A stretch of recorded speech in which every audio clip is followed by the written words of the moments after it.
मैं स्टूडेंट में आपके अपने यूट्यूब चैनल जिस विद्यापीठ पर हार्दिक स्वागत करता हूं। आई थिंक आप सभी अच्छे होंगे और आपकी स्टडी भी बहुत अच्छी चल रही होगी।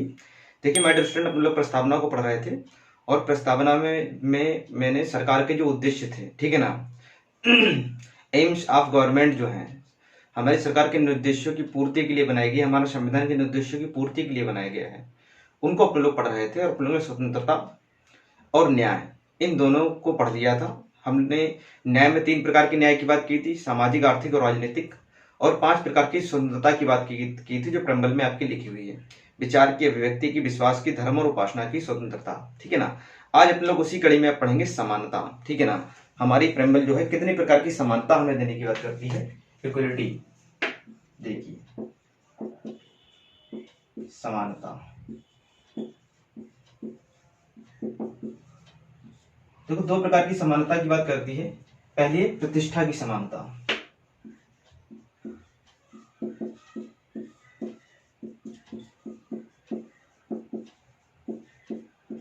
इस संविधान का अगला आदर्श। दूसरा है अवसर की समानता।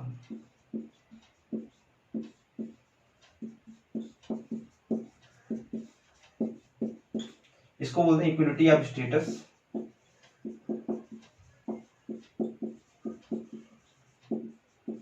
इसको बोलते हैं इक्वलिटी ऑफ अपॉर्चुनिटी।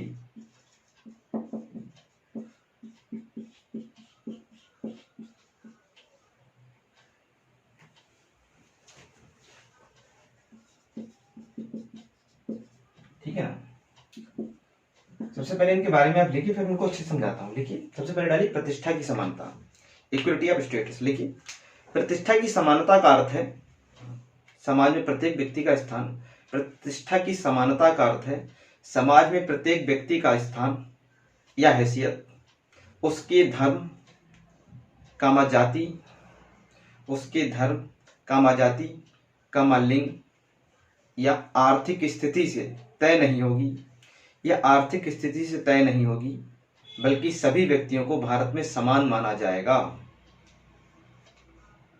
ठीक है ना। तो देखो प्रतिष्ठा की समानता क्या कहती है। प्रतिष्ठा की समानता जो है ये कह रही है कि भारत के अंदर किसी भी प्रकार की ना तो धार्मिक, ना तो किसी को आप धर्म के आधार पर उसका भेदभाव करोगे, उसके साथ भेदभाव करोगे, ना लिंग के आधार पर भेदभाव करोगे, ना जाति के आधार पर भेदभाव करोगे, ना आर्थिक स्थिति के आधार पर भेदभाव करोगे। ठीक है ना।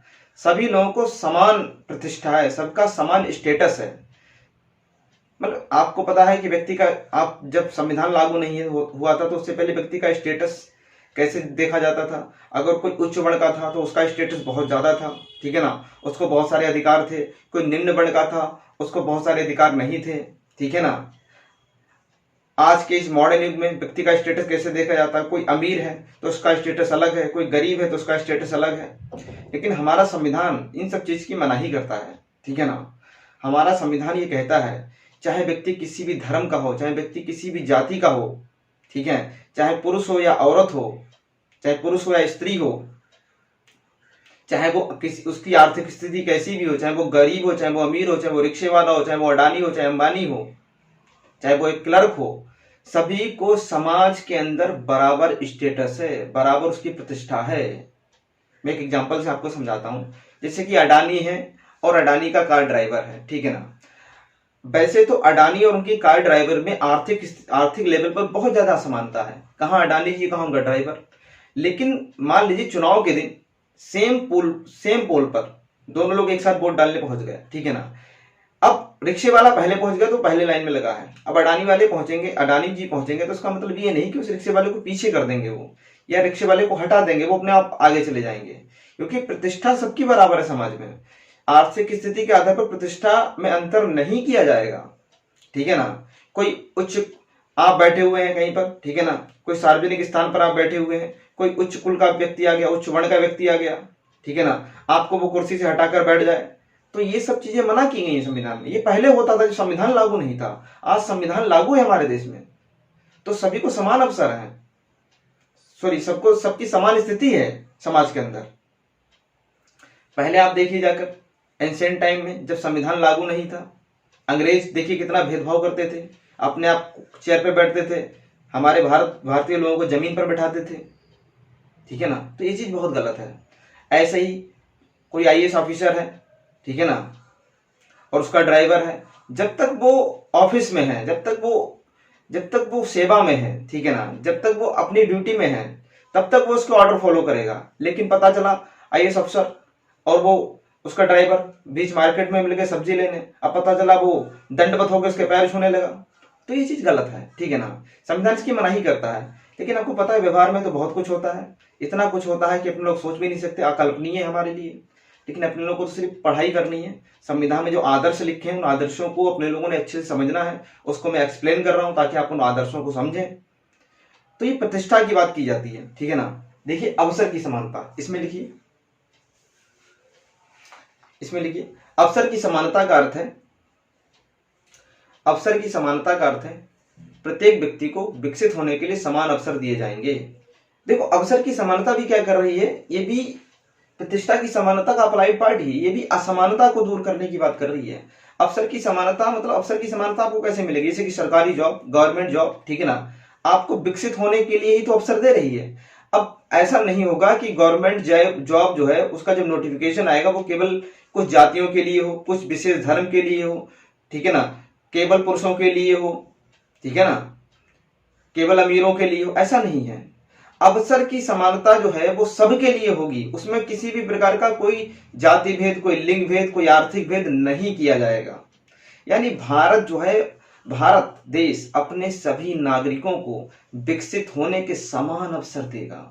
भारत का प्रत्येक नागरिक, चाहे वो किसी भी धर्म का हो, किसी भी जाति का हो, चाहे वो किसी भी जेंडर का हो, चाहे उसकी आर्थिक स्थिति कैसी भी हो, चाहे वो रिक्शे वाला हो, चाहे वो अडानी हो, चाहे अंबानी हो, चाहे वो क्लर्क हो, सबको समान अवसर है भारत में विकसित होने के लिए। और यही हमारे संविधान की खूबसूरती है, यही हमारा संविधान क्या करता है, हम सबको जोड़ कर रखता है। तो हर एक व्यक्ति को विकसित होने के समान अवसर दे रहा है भारत।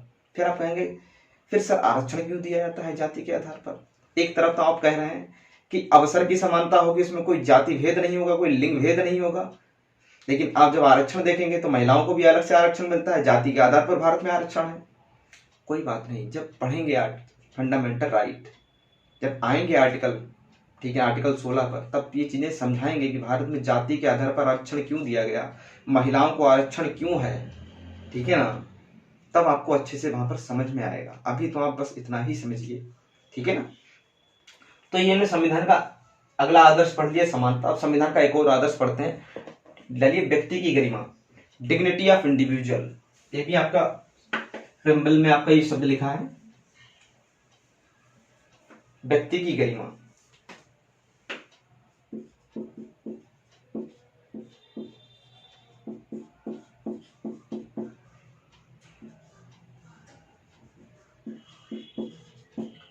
डिग्निटी ऑफ इंडिविजुअल,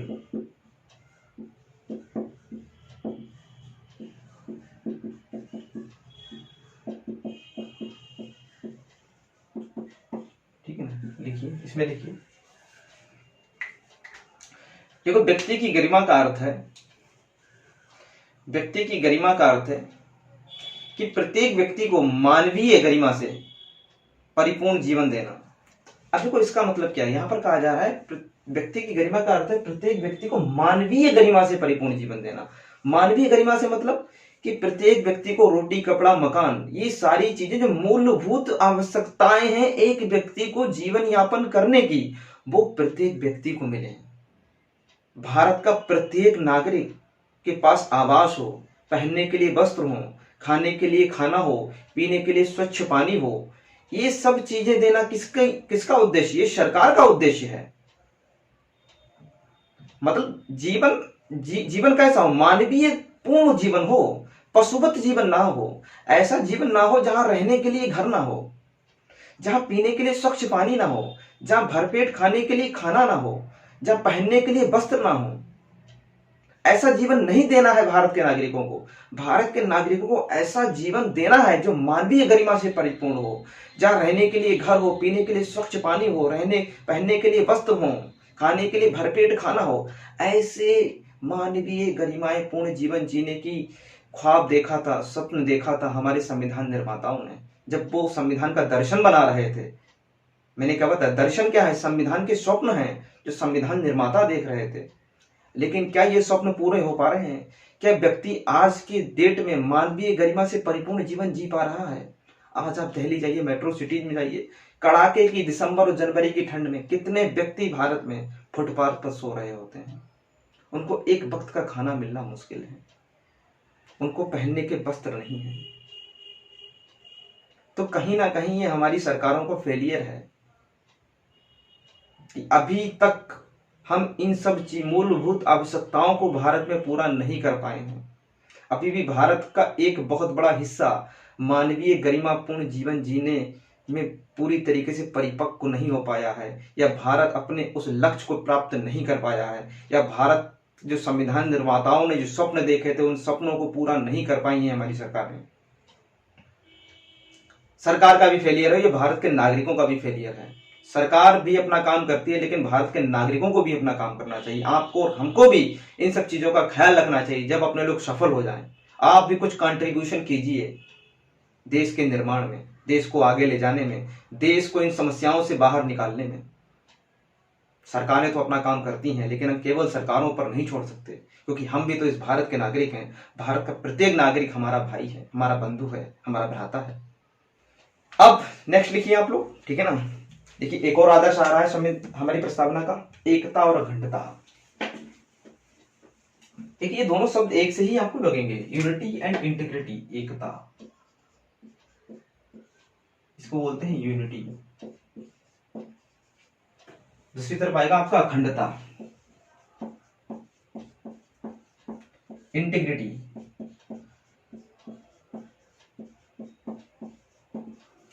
अगर ये दोनों शब्द एक हैं तो फिर संविधान निर्माताओं ने दोनों शब्द क्यों लिखे हमारी प्रस्तावना में? तो कहीं ना कहीं इनमें अंतर जरूर होगा, बिल्कुल अंतर है। अभी समझेंगे इन अंतरों को कि ऐसे दोनों शब्दों को संविधान में क्यों लिखा है। सबसे पहले हेडिंग डालिए आप यूनिटी, उसके बाद समझेंगे इंटीग्रिटी को। हेडिंग डालिए यूनिटी, डालिए एकता। देखिए एकता एक मनोवैज्ञानिक संकल्पना है, एकता एक मनोवैज्ञानिक संकल्पना है जिसका अर्थ है नागरिकों के बीच एक होने की भावना, नागरिकों के बीच एक होने की भावना। एकता क्या है? एकता एक मनोवैज्ञानिक संकल्पना है, ये हमारी सोच में है, ये हमारे विचारों में है। एकता, एकता का मतलब क्या है? हिंदू मुस्लिम सिख ईसाई आपस में सब भाई भाई। ये क्या है? एकता क्या है? एकता एक सोच है, और सोच हमारे कहां? हमारे मनोविज्ञान में है, ठीक है ना। एकता क्या है? एक सोच है। जब हम इस सोच को, इन विचारों को अपने मस्तिष्क में डेवलप करेंगे, जब हम ये सोचेंगे कि भारत में हिंदू मुस्लिम सिख ईसाई आपस में सब भाई भाई, तभी हम क्या करेंगे?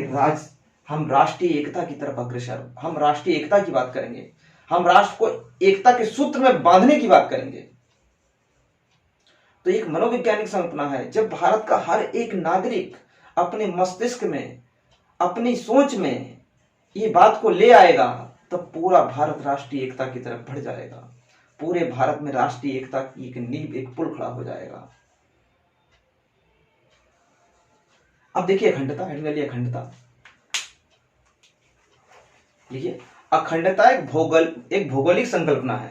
ये हमारे भारत के भूगोल से संबंधित है, हमारे भारत के ज्योग्राफी से संबंधित है, जो इस बात पर बल देती है कि भारत का क्षेत्र या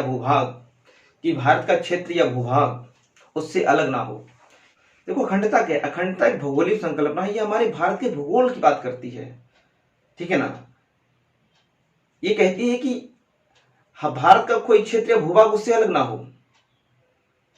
यानी अगर चाइना हम पर हमला करेगा तो हमारी अखंडता खतरे में पड़ेगी कि एकता खतरे में पड़ेगी। चलो मैं आपको एक क्वेश्चन देता हूं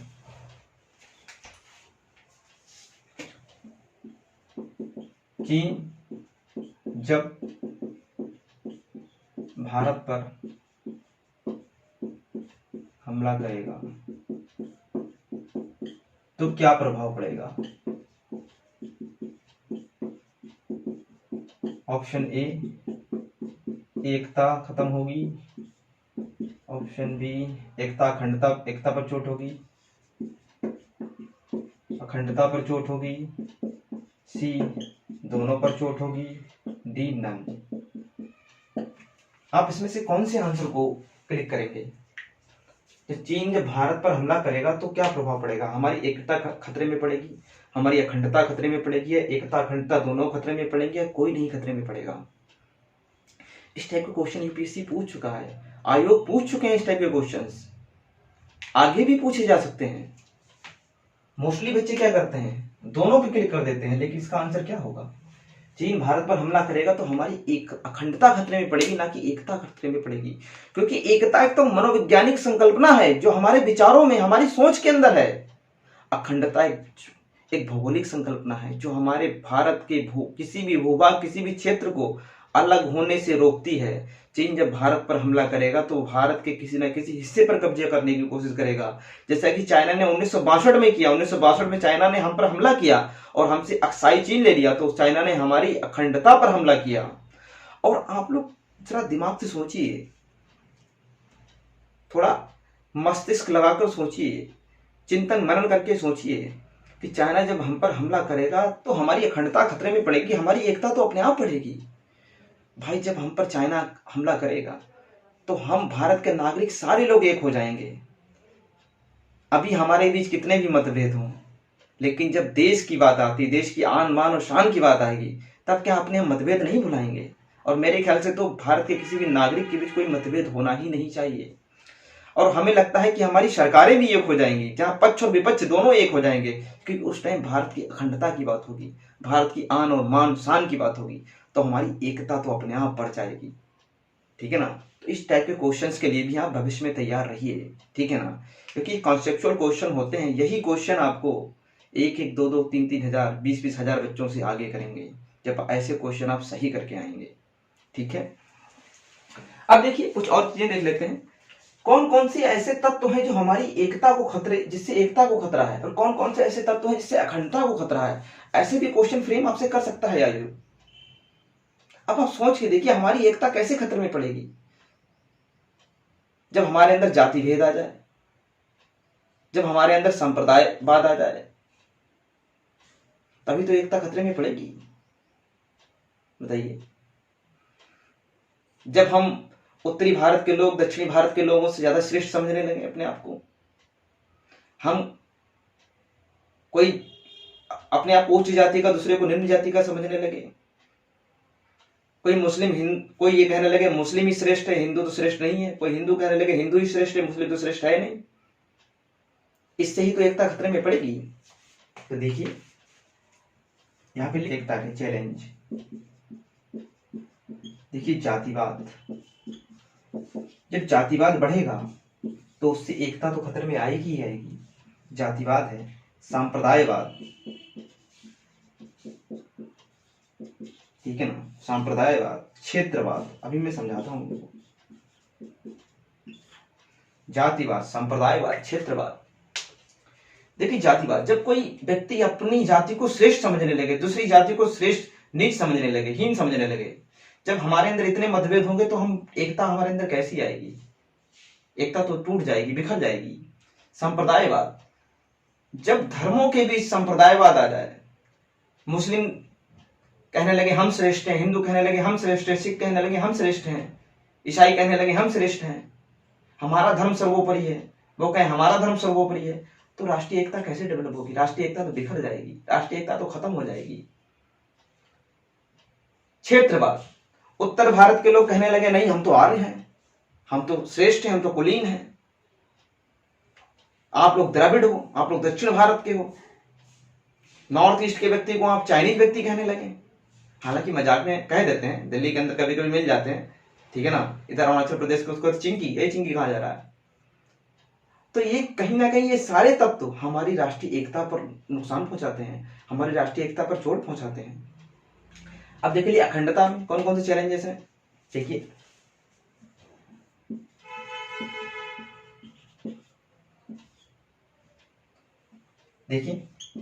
नक्सलवाद, नक्सलाइट क्या करना चाहते हैं? नक्सलाइट अपना अलग देश बनाना चाहते हैं।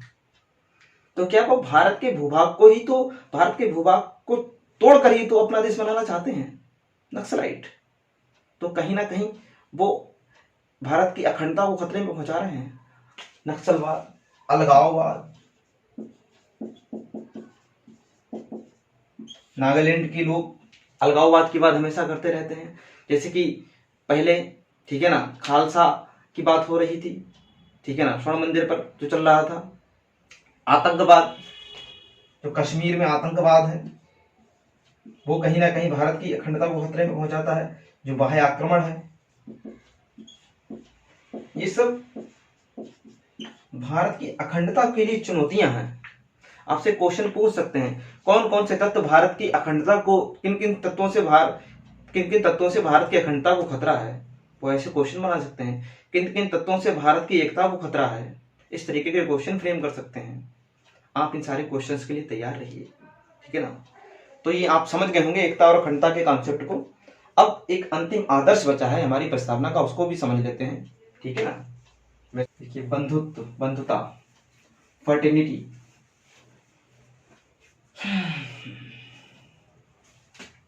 बंधुता, इसको बोलते हैं फ्रेटर्निटी। इसके बारे में लिखिए, फ्रेटर्निटी लिखिए। बंधुता का अर्थ है, बंधुता का अर्थ है नागरिकों के बीच में आपस में बंधुत्व का भाव होना चाहिए। बंधुता का अर्थ है नागरिकों के बीच में आपस में बंधुत्व का भाव होना चाहिए। आप कहेंगे सर ये सारी इस टाइप की चीज तो आप पहले ही पढ़ा चुके हैं एकता में, आपने एकता में भी यही सब बातें की थी, आप बंधुता में यही सब बातें कर रहे हैं। क्या दोनों शब्द एक ही हैं? अगर दोनों शब्द एक ही हैं तो दोनों शब्दों को लिखने की जरूरत क्या थी? या फिर दोनों अलग हैं? तो ये अलग तो नहीं है, एक दूसरे के अनुपूरक हैं लेकिन अलग हैं, एक दूसरे के पूरक हैं लेकिन अंतर है। देखिए, हमने बंधुता पढ़ा, इससे पहले हमने एकता पढ़ा था। क्या पढ़ा था? एकता। एकता में भी यही सब बातें कर रहे हैं और बंधुता में भी यही सब बातें कर रहे हैं, लेकिन इनमें थोड़ा सा कंसेप्चुअली अंतर है। वो क्या अंतर है? एकता जो है ये समुदाय के स्तर पर है। किसके स्तर पर है? समुदाय के स्तर पर है। और जो बंधुता जो है ये व्यक्ति के स्तर पर है।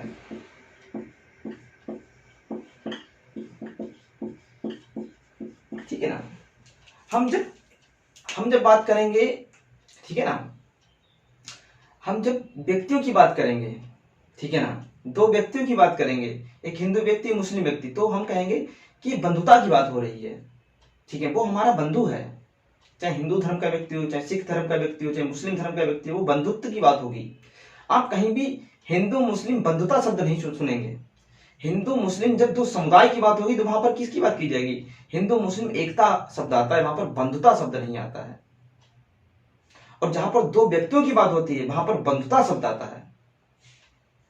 हालांकि हम सभी भारत देश की मिट्टी से जन्मे हैं, भारत देश की मिट्टी से सारे भारत के नागरिक, भारत देश की मिट्टी ही हमारी जननी है। ठीक है ना, हम सब आपस में बंधु हैं, हम सब आपस में भाई हैं, भ्राता हैं।